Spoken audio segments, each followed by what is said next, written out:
Assalamualaikum warahmatullahi wabarakatuh. Halo teman-teman semuanya, kali ini kita akan membahas bab 4 kewarisan dan kearifan dalam Islam. Sebelum lanjut, kita perkenalan dulu Besti.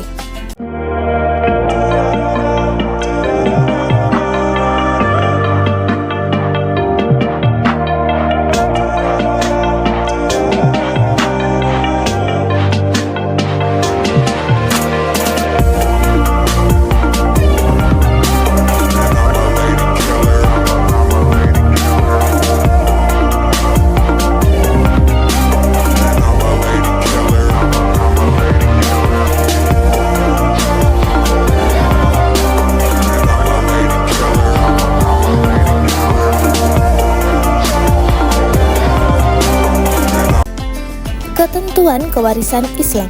Mawaris adalah ilmu yang mempelajari pembagian warisan menurut prinsip dan syarat agama Islam.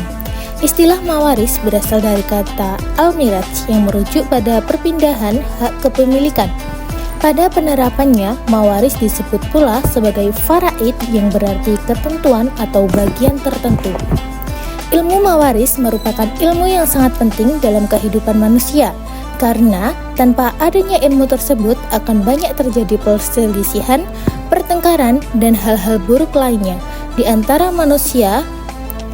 Melalui ilmu faraid dapat diketahui siapa saja yang berhak dan tidak berhak menerima harta waris dan beberapa besaran harta waris yang diterima oleh orang yang berhak menerimanya.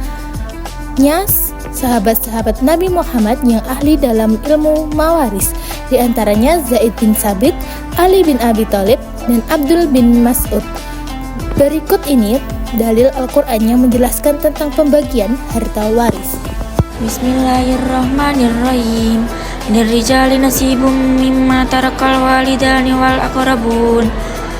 aqrabuna walin nisa'i nasibum mimma tarakal walidan wal walidani wal aqrabuna mimma qalla minhu aw katsur nasibam mafruḍa. Bagi laki-laki ada hak bagian dari harta peninggalan kedua orang tua dan kerabatnya, dan bagi perempuan ada hak bagian dari harta peninggalan kedua orang tua dan kerabatnya, baik sedikit maupun banyak, menurut bagian yang telah ditetapkan. Quran Surat An-Nisa ayat 7. Secara garis besar, tujuan dari diberlakukannya ilmu mawaris dan penerapannya pada kasus-kasus pembagian harta warisan adalah sebagai berikut. Yang pertama, untuk mengetahui secara jelas siapa yang berhak menerima harta warisan serta berapa bagian masing-masing penerimanya.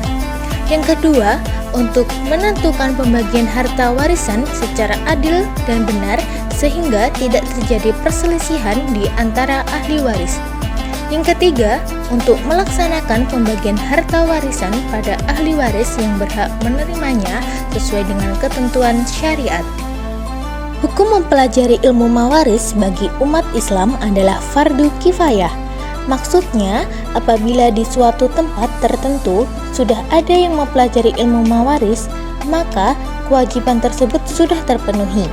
Akan tetapi, apabila tidak ada seorang pun yang mempelajarinya, maka semua orang yang ada di daerah atau tempat tersebut akan berdosa. Rasulullah SAW menjelaskan tentang keharusan mempelajari ilmu faraid atau mawaris dan keutamaannya dalam sebuah hadis berikut. An Abdillah bin Mas'udin qala Rasulullah sallallahu alaihi wasallam ta'allamul Qur'ana wa 'allimuhun nasa wa ta'allamul fara'ida wa 'allimuhun nasa fa inni mru'u maqbudun wa innal ilma sayqbadu wa tadharul fitanu hatta yakhtalifal ithnani fil faridati liyajidani may yaqdi biha. Rawahul Daraqutni wal Hakim. Dari Ibnu Mas'ud radhiyallahu anhu bahwa Rasulullah SAW bersabda, "Pelajarilah Al-Quran dan ajarkanlah kepada orang-orang, dan pelajarilah ilmu faraid dan ajarkan kepada orang-orang, karena aku hanya manusia yang akan meninggal, dan ilmu waris akan dicabut lalu fitnah menyebar, Sampai-sampai ada 2 orang yang berseteru dalam masalah warisan namun tidak menemukan orang yang bisa menjawabnya. Hadis riwayat Daruqutni dan Hakim. Selain Al-Quran dan hadis, ada pula ijma' yang dapat dijadikan dasar dalam membagi harta warisan. Ijma' adalah usaha para ulama dengan bersungguh-sungguh dan bersepakat di antara mereka tentang suatu syara atau hukum Islam yang belum ada dalam Al-Quran dan hadis. Ijma' banyak berperan dalam menyelesaikan masalah-masalah yang berkaitan dengan mawaris, terutama menyangkut masalah teknis. Adanya ilmu mawaris memberikan hikmah sebagai berikut. Yang pertama, perwujudan ketaatan kepada perintah Allah Subhanahu wa Ta'ala sehingga terhitung ibadah. Yang kedua, menjaga kehormatan hubungan antar kerabat sehingga tidak terjadi monopoli dan perpecahan antar keluarga. Yang ketiga, menyelamatkan harta pewaris agar tidak menjadi rebutan orang-orang yang tidak berhak menerimanya. Yang keempat, menghilangkan hukum waris jahiliyah. Karena pada zaman jahiliyah, kaum perempuan dan anak-anak tidak mendapat bagian. Maka dengan turunnya Quran Surat An-Nisa ayat 7, terhapuslah adat jahiliyah tersebut. Yang kelima, memberikan keseimbangan antara hak individu pewaris dan hak keluarga yang menjadi ahli waris. Yang keenam, menghindari timbulnya persengketaan dalam keluarga yang disebabkan oleh masalah ahli waris pembagian warisan. Yang ketujuh, akan terwujud keadilan yang demokratis dalam keluarga karena banyak sedikitnya bagian masing-masing ahli waris disesuaikan dengan tanggung jawabnya dalam menanggung nafkah. Yang kedelapan, mewujudkan kemaslahatan masyarakat dengan menerapkan hukum waris, maka masyarakat akan menjadi tenang. Sebab-sebab terjadinya kewarisan. Dalam pembagian harta waris terdapat asbabul irtsi atau sebab-sebab orang menerima harta waris. Yang pertama, karena nasab atau hubungan keturunan atau darah. Yang kedua, karena perkawinan, yakni sebagai suami atau istri. Yang ketiga, karena memerdekakan budak, jika mayat pernah menjadi budak. Yang keempat, karena ada hubungan sesama muslim. Jika orang Islam tidak mempunyai ahli waris, bisa diserahkan ke Baitul Mal. Adapun penyebab seseorang terhalang menerima harta warisan adalah sebagai berikut. A. Hamba atau budak sebab ia tidak cakap memiliki, sebagaimana firman Allah Subhanahu wa Ta'ala. Bismillahirrahmanirrahim. Daraballahu masalan abdan mamlukan la yaqdiru ala syai'in wa man razaqnahu minna rizqan hasanan fa huwa yunfiqu minhu sirran wa jahran hal yastawun. Alhamdulillah bal aktsaruhum la ya'lamun. Allah membuat perumpamaan seorang hamba sahaya di bawah kekuasaan orang lain yang tidak berdaya berbuat sesuatu dengan seorang yang kami anugerahi rezeki yang baik dari kami. Lalu dia menginfakkan sebagian rezeki itu secara sembunyi-sembunyi dan secara terang-terangan. Apakah mereka itu sama? Segala puji bagi Allah, tetapi kebanyakan mereka tidak mengetahui. Quran Surat An-Nahl ayat 75. B. Pembunuh. Orang yang membunuh tidak dapat mewarisi harta dari yang dibunuh. Sabda Rasulullah SAW yang artinya, yang membunuh tidak dapat mewarisi sesuatu dari yang dibunuhnya. Hadis riwayat Nasai. C. Murtad dan kair. Orang yang keluar dari Islam yaitu antara pewaris atau yang mati. Murtad salah satunya. Golongan ahli waris. Ahli waris adalah orang-orang yang berhak mendapatkan harta waris. Di dalam Islam, ahli waris diklasifikasikan menjadi 2, yaitu yang pertama, ahli waris perempuan. Jumlah ahli waris dari pihak perempuan seluruhnya ada 10 orang. Jika ke-10 orang tersebut ada semua, maka yang mendapat harta warisan hanya 5 orang, yaitu istri, anak perempuan dari anak laki-laki atau cucu, ibu, dan saudara perempuan sekandung. Yang kedua, ahli waris laki-laki. Jumlah ahli waris dari pihak laki-laki seluruhnya ada 15 orang. Jika ke-15 orang tersebut ada, maka yang mendapat warisan hanya 3, yaitu anak laki-laki, bapak, dan suami. Jika 25 ahli waris semuanya ada, yaitu 15 orang dari pihak laki-laki dan 10 orang dari pihak perempuan, maka yang berhak menerima warisan hanya 5 orang, yaitu ibu, bapak, anak laki-laki, anak perempuan, dan suami atau istri. Selanjutnya ada ahli waris zawil furud dan asabah. Ahli waris dapat dikelompokkan menjadi 2. Yang pertama, zawil furud. Zawil furud adalah bagian ahli waris yang telah ditentukan dalam Al-Quran. Zawil furud dibagi menjadi 6 bagian. A. Ahli waris yang mendapatkan bagian 2/3. B. Ahli waris yang mendapatkan setengah. C. Ahli waris yang mendapatkan bagian 1/3. D. Ahli waris yang mendapatkan bagian 1/4. E. Ahli waris yang mendapatkan bagian 1/6. F. Ahli waris yang mendapatkan 1/8. Yang kedua ada asabah. Asabah adalah ahli waris yang bagiannya tidak tentu.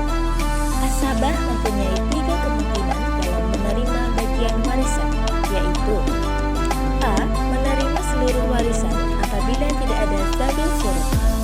B. Menerima sisa warisan setelah diambil zawil furud. C. Tidak menerima warisan sama sekali karena habis diambil zawil furud. Selanjutnya ada macam-macam asabah. Yang pertama, asabah binafsihi.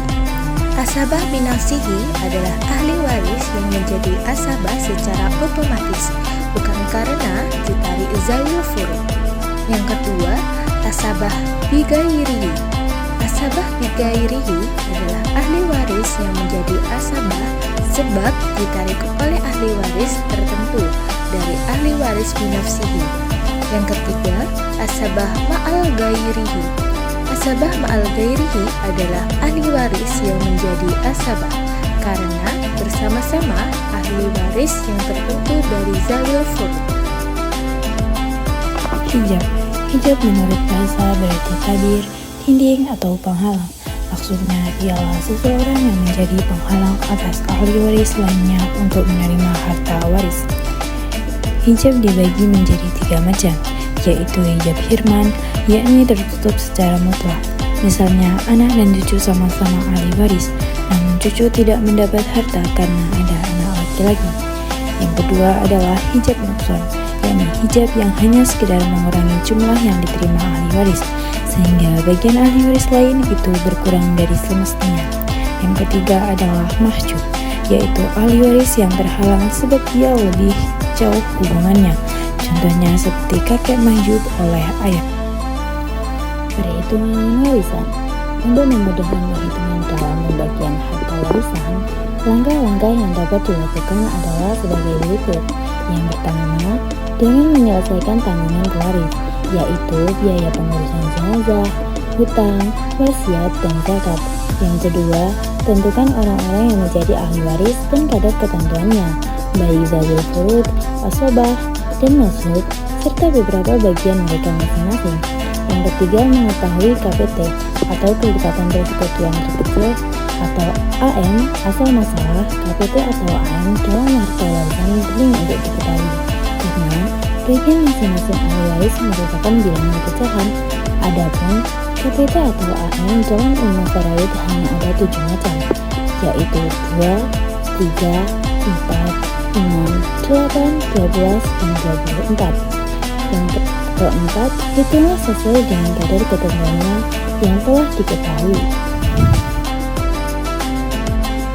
Ada dan warisan. Sistem hukum yang diterapkan masyarakat di Indonesia bersifat pluralis, Selain mengakui hukum agama, mereka juga memberikan nilai tinggi pada hukum adat. Menurut hukum adat, ahli waris adalah mereka yang paling dekat dengan generasi berikutnya, yaitu mereka yang menjadi besar dari keluarga yang mewariskan. Ada persamaan dan perbedaan antara adat dan warisan. Persamaan adat dan warisan adalah waktu pembagian setelah dikurangi biaya pengurusan mayat.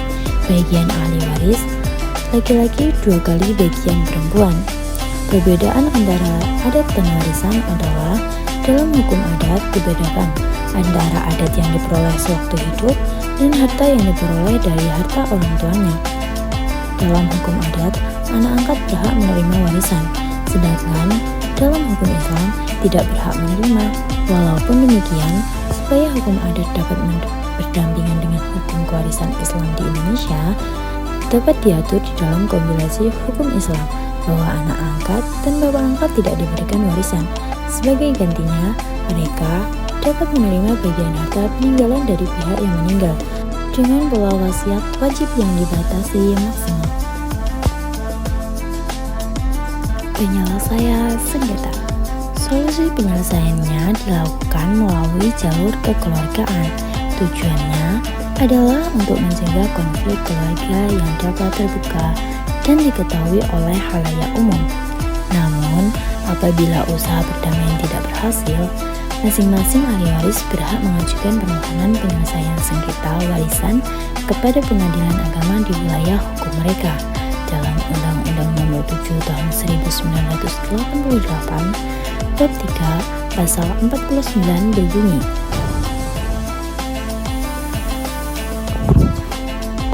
Pengadilan agama bertugas dan berwenang memeriksa, memutus, dan menyelesaikan perkara-perkara di tingkat pertama antara orang-orang beragama Islam di bidang perkawinan, kewarisan, wasiat, dan hibah yang dilakukan berdasarkan hukum Islam, wakaf, dan sedekah.